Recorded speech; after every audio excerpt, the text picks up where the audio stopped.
আমি আজকে এসে তোদের বিজি লাগাই দিয়েছি। ফায়ার সার্ভিস মার্ভিস আয়সা একাকার এলাহি কাণ্ড কারখানা। তো আসলে দেখা যাক ঠান্ডার ভিতরে কু কু কু।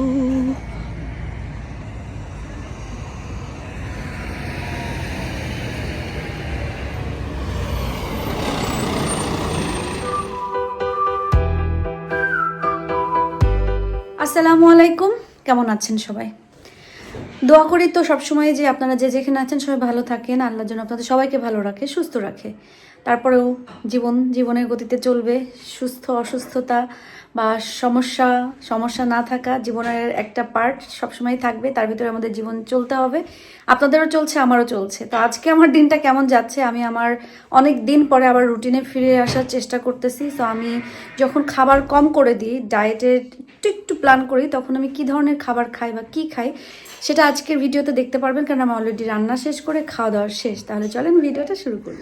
প্রতিটা দিন বাসার সব জানালা খুলে দেওয়া, এটা হচ্ছে আমার একটা অভ্যাস হয়ে গেছে, না দিলে ভালো লাগে না। আর আয়াদের রুমে এই যেদিন ক্লিনার আসে সেদিন আমার কাজ একটু কম থাকে, মনটাও ফুরফুরা থাকে। যেমন আজকে ক্লিনার আসছিল, কাজ করে দিয়ে গেছে। আর আস্তে আস্তে দিনটা বড় হচ্ছে, সুন্দর হচ্ছে, কি যে ভালো লাগতেছে আলহামদুলিল্লাহ। মানে মনের ভিতরে একটা আলাদা খুশি ফুর্তি সব কিছু থাকে। আকাশটা এত বেশি সুন্দর লাগতেছে। আর এই সাইডে হচ্ছে চাঁদ দেখা যাচ্ছে, জানি না দেখতে পাচ্ছেন কিনা, কই গেল, আমি তো হারা গেলাম। ওই যে ওইখানে হচ্ছে চাঁদ দেখা যাচ্ছে, ওই পাশে সূর্য। আর আয়াদের রুম থেকে আসলে বাহিরটা অনেক বেশি সুন্দর দেখা যায়।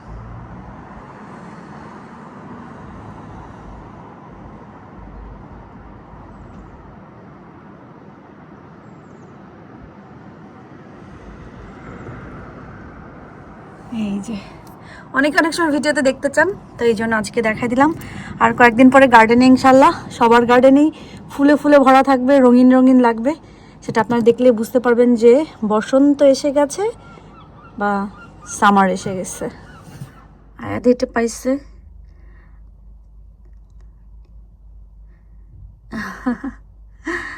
স্নেহ, আয়াদের আরেক নাম কিন্তু স্নেহ। ওর ফার্স্ট নেম এখানে স্কুলে সব জায়গাতে স্নেহ দেয়া, সো দ্যাটস ওয়াই এখানে কিন্তু স্নেহ খালিল লেখা। তো ওর নাম, মিডিল নাম হতেছে আয়াদ, সো স্নেহ আয়াদ খালিল, এটা ওর নাম।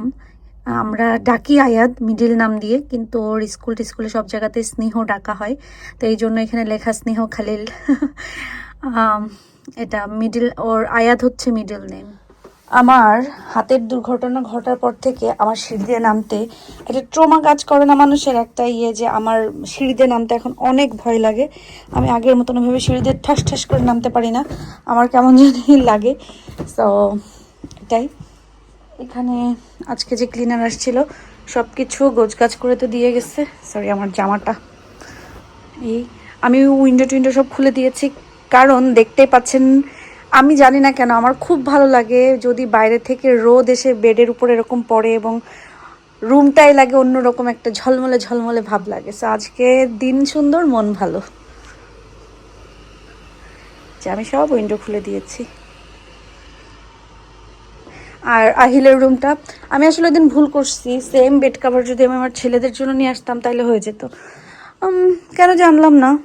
ওটা হইলে হবার হয় কি, আমাকে খুঁজে খুঁজে কিং মিডিয়াম এগুলো আমাকে খুঁজে দিতে হয়। আমি একটা বাটন খুলে ফেললাম রে।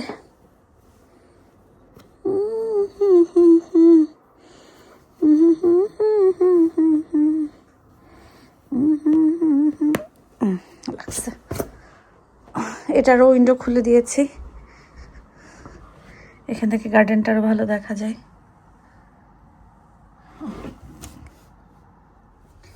বেড কাভার টাভার সব খুলে দিয়ে গেছে, সেগুলা ওয়াশে দিব।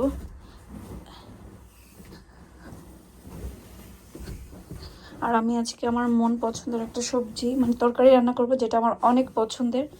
আমার হয়তো বা মানে আমি জানি যে আপনারাও জানেন যে আমার অনেক পছন্দের একটা তরকারি কি, যেটা আমি খুবই পছন্দ করি। ওরে আল্লাহ, এগুলো সব সিঁড়িতে নিয়ে নামতে গেলে আমি নিজেও পড়তাম, দাঁত মুখও ছুটতো, আর কি বলবো। এখন না, লিভিং রুমের উইন্ডো সব কিছু একটু খুলে দিব, কারণ রুমটাতে ঢোকার পরে না কি সুন্দর যে একটা গরম গরম ভাব লাগছে। এটা কি দুইটাই খুলতে হবে? খুলে দে একটু, দুইটা উইন্ডো খুলে।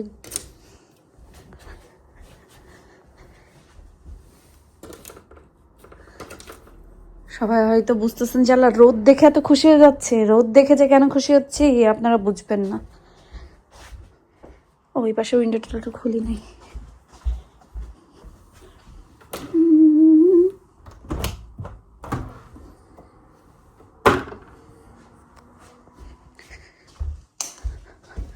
শুধুমাত্র এই বাসা যখন আমরা মানে দেখতে আসছিলাম, আমার শুধুমাত্র পছন্দ হয়েছিল না এই সাইডটা একটু অন্ধকার, মানে ডাইনিং রুমটা একটু অন্ধকার, এই জন্য আমি বলছিলাম ইভেন কিচেনটাও একটু অন্ধকার। তো পরে আপনার ইব্রাহিম ভাই বললো যে সমস্যা নেই, আমি এগুলোতে কাজ করাই দিব, বাট ঘরে এটা আমার পছন্দ হয়েছে। এটা মনে আমি 1000বার বলে ফেলছি, কারণ আমি যখনই ডাইনিং রুমে আসি আমার ওই দুঃখের কথাটা মনে হয়ে যায়। বাট তারপর আলহামদুলিল্লাহ আমাদের বাসাটা সবাই বলেন অনেক বেশি সুন্দর হয়েছে, তার জন্য ধন্যবাদ।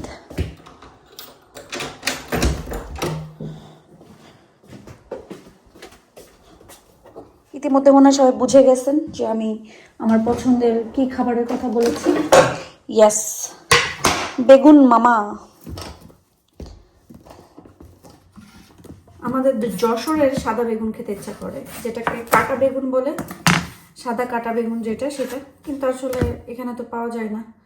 কি আর করা, যা পাওয়া যায় তা দিই, দুধের স্বাদ ঘুলে মেটাই।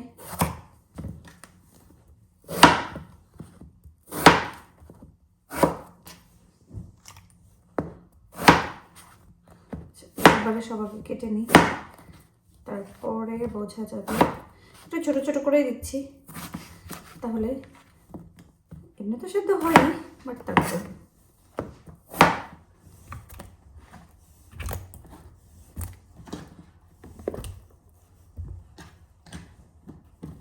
বেগুনগুলো একটু পানিতে ভিজাই, কারণ কষ কষ ভাবটা চলে যায়। প্রথমে বিসমিল্লাহ বলে আমি চুলাটা ধরাই দিলাম, পানি দিয়েছি। আমার খুব সহজ বেগুন রান্না। আর পেঁয়াজ ছিল দেখে রেড অনিয়ন দিচ্ছি, বাট নর্মালি আমি এই পেঁয়াজ দিই না। তো নষ্ট হওয়ার থেকে আমার মনে হলো যে পেঁয়াজটা আমি এখানে ব্যবহার করে ফেলি, তাহলে পেঁয়াজটা নষ্ট হলো না। সবসময় আপনারা ঘরের জিনিসের চেষ্টা করবেন যে কিভাবে আবার রিসাইক্লিং করে জিনিসটাকে আবার ব্যবহার করা যায়। তো আমি ওই রকমই করি। এখানে আমি হচ্ছে পেঁয়াজ দিয়ে দিয়েছি, সাথে এখন দিয়ে দিলাম মন পছন্দের কাঁচামরিচ, একটু ঝাল ঝালি খেতে চাচ্ছি। তারপরে এখানে আমি দিয়ে দিব হচ্ছে কি বলে হলুদ। একদম সিম্পল রান্না, কিন্তু খেতে আমার কাছে অনেক বেশি মজা লাগে। আমার মনে হয় আমাদের যশোরের মানুষ বেশিরভাগ এভাবেই বেগুনটা রান্না করে থাকে। এরপর আমি দিয়ে দিব হচ্ছে লবণ। এই লবণটাতে কেউ ভয় পাবেন না যে এতক্ষণ একটু লবণ দিলাম, এই লবণটাতে একদমই কোনো ইয়ে নাই, লবণ হইতেই চাই না। এখন দিয়ে দিলাম, ও তেল তো আমি আসলে দিব না, আচ্ছা একটু দিই, আজকে যেহেতু আপনাদের সাথে একটু শেয়ার করতেছি একটু তেল দিই। নর্মালি আমি যদি আমার ডায়েটের জন্য, ডায়েট না মানে আমি খাওয়া কন্ট্রোল করার জন্য যদি কখনো বেগুনটা এইভাবে রান্না করি, আমি তেল দিই না, কারণ আমি এর ভিতরে ডিম দিব, চাল কুমড়োর বড়ি দিব, সো ওর ভিতরে অলরেডি তেল থাকে, এই জন্য আমি আর তেল দিই না। তো আপনাদেরকে দেখাচ্ছি যেহেতু, এই জন্য আমি তেল দিয়েছি। এখন এটা আমি ঢেকে দিব। পানিটা উতলাই গেছে, বেগুনগুলা দিয়ে দিই।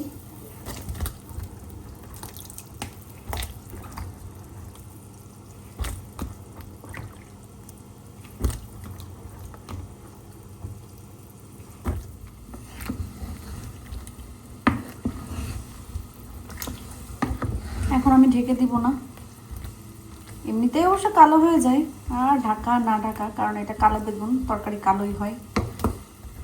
তারপরে একটু সময় থাক, আমি পরে ঢাকবো। আর এখানে আমি ডিমটা ফেটাই নিই।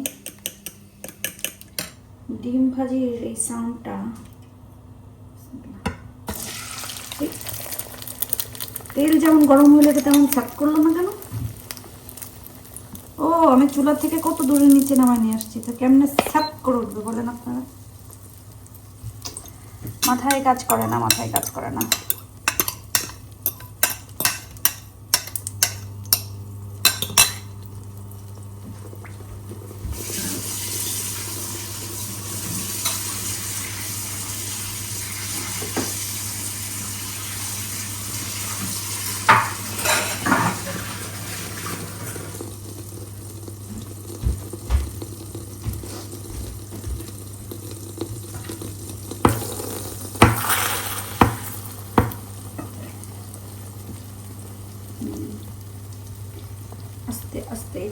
এই তরকারিটা যদি আমি ইলিশ মাছ দিয়ে রান্না করতাম কি যে মজা হতো।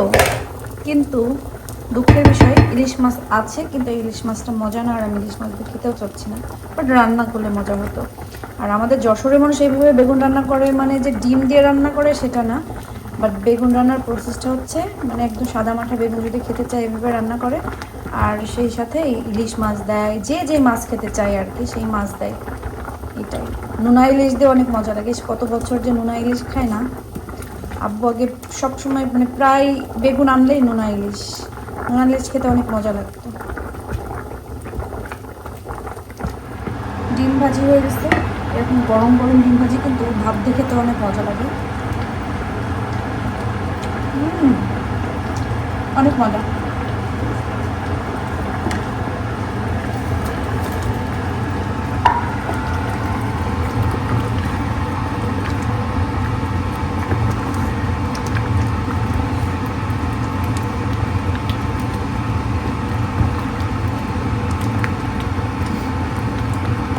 একটু জাল খাওয়ার পরে লবণ চেক করব।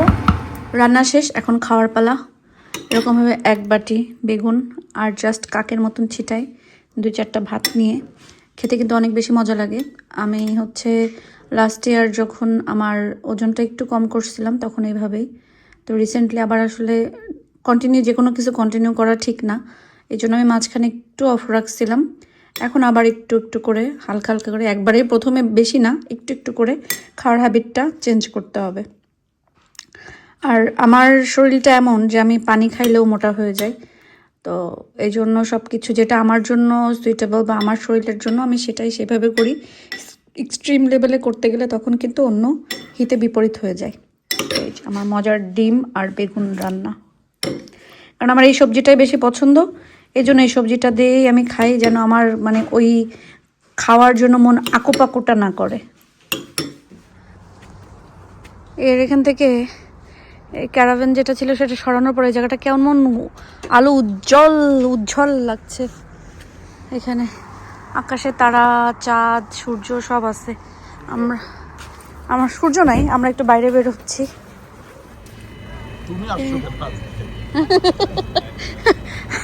আজকে একটু জীবনে শখ করে আসছিলাম সুইমিং করতে, সোনা বাহাত এইগুলা সেগুলাতে হট টাপে বসতে। আর আজকে কুফার ফায়ার এখন আমরা অর্ধনমিত অবস্থায় বাইরে দাঁড়ায় আছি। ঠান্ডা। আমি আজকে এসে তাদের বিজি লাগাই দিয়েছি। ফায়ার সার্ভিস আয়সা একাকার এলাহি কাণ্ড কারখানা। তো আসলে দেখা যাক ঠান্ডার ভিতরে কু কু কু।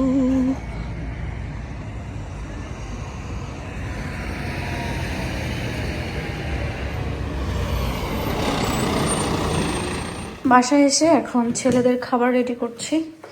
আমি তো সেই দুপুরে ওই যে বেগুন আর মানে কাক ছিটানো ভাত একটু খেয়েছিলাম সেটা, এরপরে জাস্ট একটু সালাদ খেয়ে ফেলছি 4:30-5টার দিকে। আর কিছু খাবো না, আমার আজকে দিনের মতন খাওয়া শেষ। ইনশাল্লাহ কালকে খাবো। আমি অলরেডি ডিম খেয়েছি, সকালে মিল্ক খেয়েছি, বাদাম খেয়েছি, তারপরে হচ্ছে সবজি একটু খাইলাম, ডিম খাইলাম, একটু কাক ছিটানো ভাত খেলাম, সালাদ খেলাম। তো আমার মোটামুটি আজকের দিনের মানে খাবার শেষ। এখন আয়াধারিকে একটু ডিম ভেজে এই রুটিটা দিব।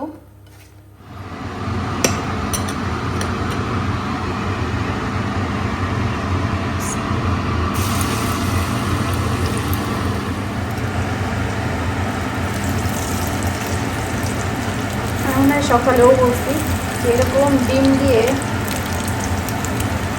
গরম গরম ভাত খেতে কিন্তু সেই মজা। খাবো নাকি একটু, লোককে সামলানো বড় কঠিন, বাট লোক সামলাইতে হবে। এখানে যে মানে সুইমিং করে হট টাবে বসে তারপরে হচ্ছে সোনার ভিতরে গেছি, আর পুরো বান্দর মুখ হয়ে গেছে আমার গরমে। এই যে দেখেন কি অবস্থা।